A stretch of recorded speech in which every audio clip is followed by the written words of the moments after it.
रामराम मंडळी, सह्याद्री विथ महेंद्रमध्ये आपलं स्वागत आहे. आज आपण ज्या घडामोडी घडल्या, स्पेशली राष्ट्रवादी काँग्रेस शरद पवार गटाकडनं स्वतः सुप्रिया सुळे ह्या प्रेस कॉन्फरन्स त्यांनी घेतली. त्याच्यामागे त्यांचा विषय हाच होता की जयंत पाटील आणि देवेंद्र फडणवीस यांची काल रात्री पुन्हा बैठक झाली.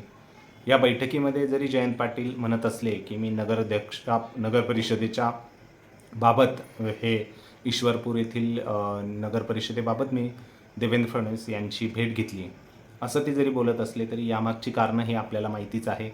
जयंत पाटील यांचं भाजपासोबत जाणं हे जवळपास निश्चित आहे आणि त्यांचं ते 6-8 महिन्यापूर्वीच ठरलेलं होतं. परंतु जसं अजित पवार यांचा निधन झालं त्यानंतर पूर्ण शरद पवार गटाकडनंही त्या हालचाली तशा दिसलेल्या आपल्याला दिसत आहेत.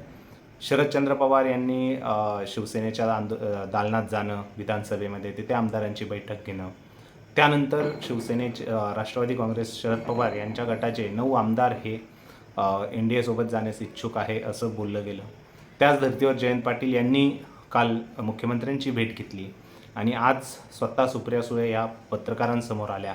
पत्रकारांसोबत त्यांनी गप्पा मारताना जे बिल आहे महिला आरक्षणासंदर्भात जे फेटाळलं गेलं होतं त्याबद्दल त्यांनी आपली भूमिका मांडली आणि त्या बिलाला राष्ट्रवादी काँग्रेस पक्ष उद्या म्हणजे भविष्यात त्यांना हे करू शकतो, म्हणजे आपलं समर्थन दर्शवू शकतो असंच काहीशी हिंट त्यांनी दिली.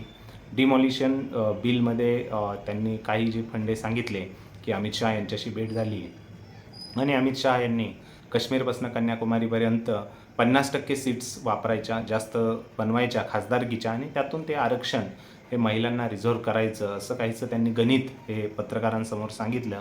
आणि हे गणित असेल तर निश्चितच आपण त्याला बहुमत देऊ शकतो, आपण त्याला पाठिंबा देऊ शकतो. परंतु अजूनही बिल नवीन आलेलं नाही आहे. जे चेंज होऊन ज्या गोष्टी ठरल्यात, अमित शहा यांनी जे ब्रीफ केलं त्यानंतर आपण त्याला समर्थन देऊ असं ते बोलत आहेत. शेवटी देऊ जरी त्या डायरेक्टली म्हटलेल्या नसल्या तरी विचार नक्कीच करू असं ते सांगतायत. सो निश्चितच कुठेतरी ह्या ज्या हालचाली आहेत त्या निश्चितच सांगतायत की शरद पवार गट हा आपल्याला नजीकच्या काळामध्ये निश्चितच तो आपल्याला NDAसोबत जाताना दिसेल.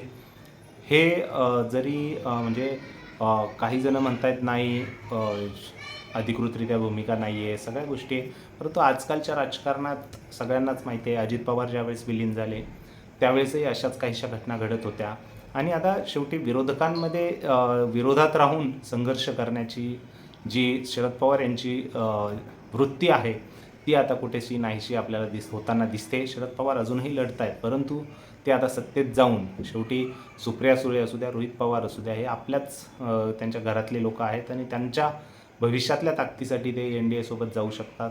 शेवटी भाजपही शेवटी शरद पवार जर आज विरोधकातनं हटले तर महाराष्ट्रात मला नाही वाटत कुणी राज ठाकरेंशिवाय तरी कुणी पर्याय हा भाजपला तोंड देण्यास राहू शकतो. शेवटी भाजपलाच राज ठाकरे यांनीही आधी बहुमत म्हणजे त्यांच्यासोबत उभे राहिले, भरपूर निवडणुकांना त्यांना जाहीर पाठिंबा दिला, निवडणुका लढले नाही, परंतु शेवटी आज मितीला राज ठाकरे आणि उद्धव ठाकरे हेच कुठेतरी पक्षात राहील. काँग्रेस पक्ष तर पूर्ण संपल्यागतच असा वाटतोय आपल्याला. शेवटी असू द्या, तुम्हाला काय वाटतं या सर्व गोष्टींबद्दल ते नक्की कमेंट सेक्शनमध्ये कमेंट करून व्यक्त करा. व्हिडिओ आवडला असल्यास लाईक करा आणि आपल्या चॅनलला सबस्क्राईब करायला विसरू नका. भेटूया पुढच्या व्हिडिओमध्ये. तोपर्यंत जय महाराष्ट्र.